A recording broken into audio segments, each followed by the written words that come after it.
Paper लोगों का बहुत कंपैरिजन में पहले के टाइम पे क्या था ना, पीडब्ल्यू का पेपर बहुत बकवास हुआ करता था। मैं बिल्कुल नहीं देता था उसका पेपर, लेकिन जब से मैंने मिशन 30 का देखा, भाई पेपर अच्छा बना रहे लोग। पहला टेस्ट देके आ गया हूँ मैं पीडब्ल्यू मिशन 30 का। 10th टेस्ट के कंपैरिजन में डिफिकल्ट क्वेश्चन थे इसमें। फिजिक्स तो भाई बहुत लंबे लंबे क्वेश्चन थे उसमें, सोल्यूशन ईजी हो सकता है लेकिन पढ़ने में टाइम जा रहा था। बायोलॉजी भी बहुत बढ़िया थी इस बार, बड़ी बड़ी स्टेटमेंट्स थी इसमें, मैथ्स कॉलम थे, बहुत सारे स्टेटमेंट ट्रू फॉल्स दिए हुए थे। बहुत अच्छा बनाया था पेपर, एकदम बैलेंस था बायोलॉजी का। बायोलॉजी की कट ऑफ स्कोर की मैं बात करूँ, जो जनरली जो स्टूडेंट्स या हम जो कर सकते हैं, जो करना चाहिए बच्चों को, 300 310 तक स्कोर आना चाहिए। अगर इससे कम आ रहा है तो फिर बायोलॉजी तुम्हारी वीक है, और अगर 320 पे आ रहा है तो तुम्हें नीट की बायोलॉजी में तो तुम्हारे को थोड़ा और बढ़ के ही आ जाएगा। ओके, वही केमिस्ट्री की बात करूँगा मैं, तो केमिस्ट्री में देखो यार, केमिस्ट्री में ना शुरू के क्वेश्चन अच्छे थे। मेरे को वाला क्वेश्चन समझा ही नहीं यार कि मेजरली एंटी मॉर्कनी का रूल कहाँ से हो रहा है यहाँ पे। वो नहीं था 46 नंबर क्वेश्चन का, वो तो मेरे को समझा ही नहीं इसका अभी तक। फिर बाद में तुम्हारा मतलब हर एक छोटे छोटे कॉन्सेप्ट के ऊपर क्वेश्चन था, जैसे इक्विवेलेंट्स के ऊपर क्वेश्चन था, मेटल क्लोराइड दे चुका था, जो कि बहुत इंपॉर्टेंट सवाल बन जाता है, क्योंकि आजकल ये कोई भी टेस्ट में नहीं पूछ रहा है, बहुत कम लोग पूछ रहे हैं, तो इन्होंने पूछा, बहुत बड़ी अच्छी बात है।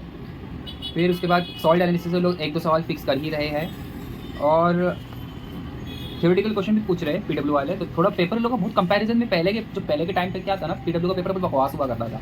मैं बिल्कुल नहीं देता था उसका पेपर, लेकिन जब से मैंने मिशन 30 का देखा, भाई पेपर अच्छा बना रहे लोग, कॉन्सेप्चुअल सवाल बना रहे हैं, और कुछ कुछ आउट ऑफ एनसीईआरटी भी है। जैसे कि बायोलॉजी में कुछ मेरे को आउट ऑफ एनसीईआरटी क्वेश्चन दिखा था, 2-3 क्वेश्चन थे out of NCERT according to me. बाकी आप लोग बताना कि क्या था। उसके बाद एंड फैक्टर वाले क्वेश्चन भाई 3 से 4 क्वेश्चन थे। अगर तुम्हें स्टोइचियोमेट्रिक एंड फैक्टर से खेलना आता है, तुम्हारे 4 से 5 सवाल केमिस्ट्री के हो जाएंगे इस टेस्ट पेपर के, तो वो बहुत इंपॉर्टेंट कॉन्सेप्ट हो जाता है। तो जिनके गलत हो रहे हैं ना, तो अब इस पर काम करो, क्योंकि आएगा तो यही आएगा। मेरे को तो बहुत खुशी हो रही है भाई, मेरे जो गलत हुए, अब मेरे को पता चल गया कि भाई मेरी यहाँ पे गलती हो रही है, अब मेरे को सॉल्व करना है, अपने को उसको ठीक करना है मुझे।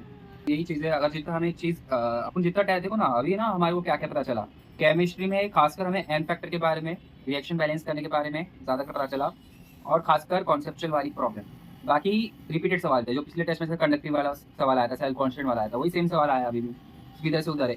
एक केमिकल काइनेटिक्स का एक अलग टाइप का क्वेश्चन दिया, percentage of completion of the reaction बताओ। तो कोई पूछ लेता था पहले कि भाई टी हाफ क्या होगा, ये होगा, लेकिन इन लोग ने भी डायरेक्ट नया टाइप का सवाल पूछे। तो ये अच्छा क्वेश्चन है, इसको प्रैक्टिस करना चाहिए, हमें इसके बारे में जानना चाहिए अच्छे से। यही सब चीज़ जितने टेस्ट होगे ना, उतना ज़्यादा अच्छा रहेगा। अभी पीडब्ल्यू मिशन के अलावा मेरे को और पीडब्ल्यू मिशन के अलावा मुझे और सारे टेस्ट लेने गए, सोच रहा हूँ मैं देना है मुझे। बिल्कुल ट्राई करूँगा मैं कि कौन सा देना है कौन सा नहीं। Let's see. केमिस्ट्री का तो बात यही हो गया। केमिस्ट्री में मैंने बताया कि केमिस्ट्री में देखो, अगर कोई है तो केमिस्ट्री में कम से कम एक 135 130 के आसपास स्कोर करना चाहिए स्टूडेंट ने, एक नॉर्मल बच्चे ने, ठीक है, क्योंकि उस हिसाब से तुम्हारे स्कोर, क्योंकि लाइक 30 से 32 क्वेश्चन तो ईजी थे यार, इतने तो मतलब कर ही सकता था इंसान। वहीं पे फिजिक्स की बात करूँगा मैं, तो फिजिक्स तो भाई रुला दी, फिजिक्स ने तो पूरा रुला दिया भाई। इतना शुरू के क्वेश्चन तो भाई बहुत क्रिटिकल थिंकिंग बेस्ड क्वेश्चन थे शुरू के, लास्ट के क्वेश्चन बहुत इजी थे। तो जो बच्चे ने स्किप कर कर करके जो करा होगा ना, उसका पेपर अच्छा कराएगा फिजिक्स का। जैसे कि मैंने शुरू के क्वेश्चन छोड़ ही दिया।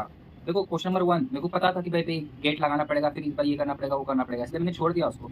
दूसरा कैपिलरी ट्यूब वाला पूरा मैं भाई बोला इजी क्वेश्चन रहेगा, वो पोटेंशियल एनर्जी पूछा आएगा, क्या पूछा इसमें, हाइट पूछा आएगा। मैंने सोचा 2t cos theta upon rho RT रहेगा, तो सोचा 2t cos theta upon rho RT रहेगा, लेकिन एक्चुअली यहाँ पे पोटेंशियल एनर्जी पूछा। फिर मैंने mg से मल्टीप्लाई करना सोचा, बोला जी का कैंसिल तो कट जा रहा है, फिर कैसे करेंगे इसको। तो ये मेरे दिमाग में आ रहा था भाई उस टाइम पे, तो ये मैंने से बनाया नहीं सवाल। ऐसे ऐसे क्वेश्चन ले जाते हैं यार, अपन को आते हुए कॉन्सेप्ट पे नहीं ले जाते, बस इसलिए कि हमारी थिंकिंग उतनी ज़्यादा अभी तक डेवलप नहीं हुई है। कोई ना कोई ट्विस्ट होता है हर चीज़ में, तो उस ट्विस्ट को हमें समझना पड़ेगा हर क्वेश्चन के हिसाब से। फिर कैपेसिटर बेस्ड क्वेश्चन अच्छे खासे थे इस बार। काइनेमेटिक्स में भी क्रिटिकल थिंकिंग बेस्ड क्वेश्चन थे, है ना। तो फिजिक्स का अच्छा पेपर था। अगर मैं बात करूँ तो स्टूडेंट ने इसमें फिजिक्स के अंदर 90 मार्क्स भी लेके आए ना, 80 90 अच्छा स्कोर है, ठीक है, अच्छा स्कोर है 90 80 90। तो according to me cut off इस पेपर का 570 के आसपास, 580 के आसपास जाना चाहिए अकॉर्डिंग टू मी, ठीक है। अब वो मेरे को नहीं मालूम कि ऐसा है कि नहीं, मेरे को तो ऐसा ही लगा भाई। एक्चुअली देखो मेरा नीट 2025 के अंदर जो स्कोर थे वो 466 थे, ओके। और जो अपना कौन सा 2026 का जो फर्स्ट मॉक हुआ था एनटी की तरफ से, उसमें मुझे जो स्कोर आ रहे थे वो 630 थे, ठीक है।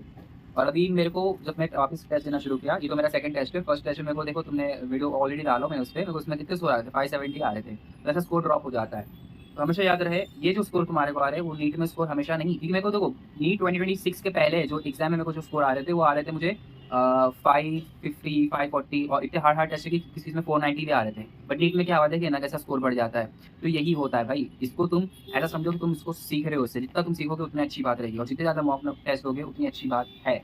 लेक्चर कम करो यार, लेक्चर करके कोई मतलब नहीं इस टाइम पे, क्वेश्चन प्रैक्टिस करो, टेस्ट देते रहो देते रहो देते रहो। बस मेरा ये मसला होता है ना, मेरे को ये रहता है कि मेरे को हर दिन 2 टेस्ट लेना है, 2 मॉक टेस्ट, पर टाइम ही नहीं मिल पाता यार। मैं इसको सॉल्व करने की कोशिश करूँ, बहुत टाइम लग जाता है, फिर उसको एनालिसिस करो, नहीं हो पाता है, बिल्कुल नहीं हो पाता है। और कुछ चैप्टर अलग से इंडिविजुअल चैप्टर रिवाइज करना पड़ता है, तो बिल्कुल टाइम नहीं बचता है 2 मॉक के लिए। एक-एक मॉक नहीं दे पा रहा हूँ मैं हर दिन। अभी पीडब्ल्यू मिशन का मैंने 2 टेस्ट दिया अभी तक रीनीट के लिए, अभी दिया ही नहीं उसके अलावा कुछ, क्या करूँ मैं?